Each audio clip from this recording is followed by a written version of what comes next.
উত্তর আমেরিকার মাঠগুলোতে বসন্ত এবং গ্রীষ্মে অদ্ভুত সুন্দর সব বুনো ফুল ফুটে থাকে।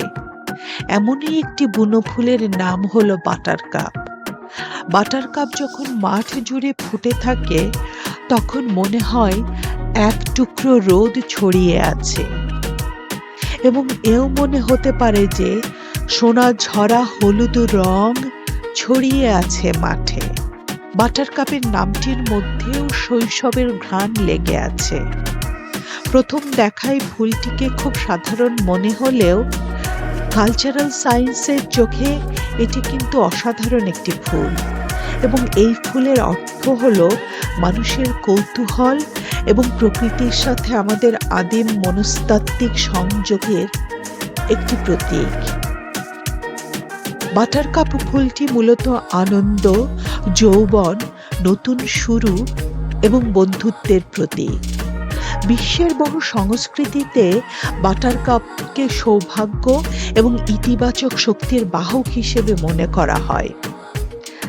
এর বৈজ্ঞানিক নাম হল রেনানকুলাস, যা একটি ল্যাটিন শব্দ থেকে এসেছে এবং যার অর্থ অত্যন্ত মজার।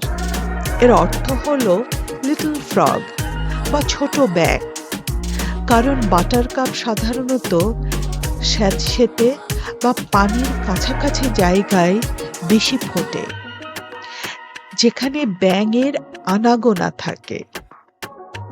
বাটারকাপের পাপড়িগুলো খেয়াল করলে দেখা যায় যে এগুলো প্লাস্টিক বা আয়নার মতো চকচক করে।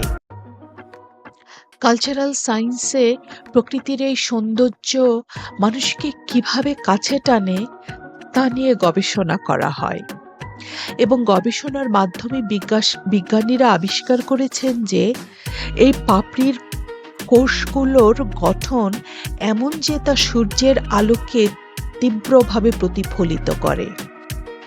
এটি কেবল মৌমাছিদের আকর্ষণ করবার জন্য নয়, ফুলটিকে গরম রাখতেও সাহায্য করে। বিশেষ করে ইউরোপ এবং উত্তর আমেরিকার সংস্কৃতিতে শিশুদের মধ্যে একটি দারুণ খেলা প্রচলিত আছে। একটি বাটারকাপ ফুল নিয়ে তারা কোনো বন্ধুর থুতনির নিচে ধরে। যদি তার ত্বকে হলুদ রঙের প্রতিফলন দেখা যায় তবে বিশ্বাস করা হয় যে সে মাখন খেতে ভালোবাসে।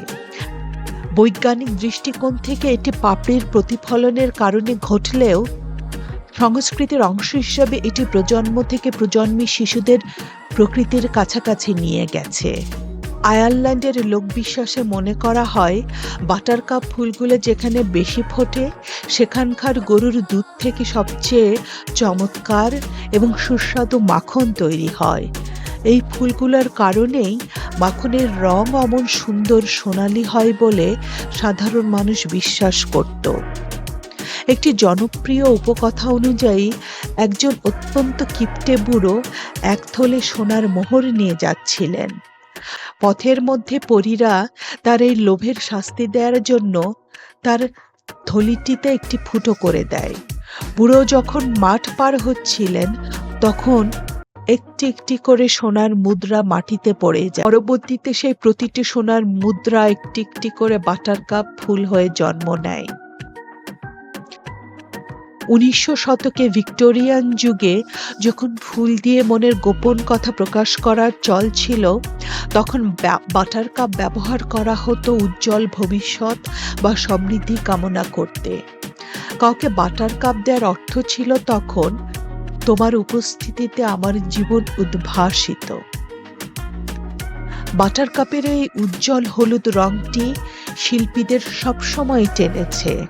উইলিয়াম ওয়ার্ডসওয়ার্থ বা রবার্ট ব্রাউনিং এর মতো কবিদের কবিতায় এই বুনো ফুলের সরল সৌন্দর্যের প্রশংসা পাওয়া যায়, এবং এটি আমাদের শেখায় যে দামি বা কৃত্রিম জিনিসের চেয়ে প্রকৃতির সাধারণ উপাদানও মানুষের মনে কতটা শান্তি এনে দিতে পারে।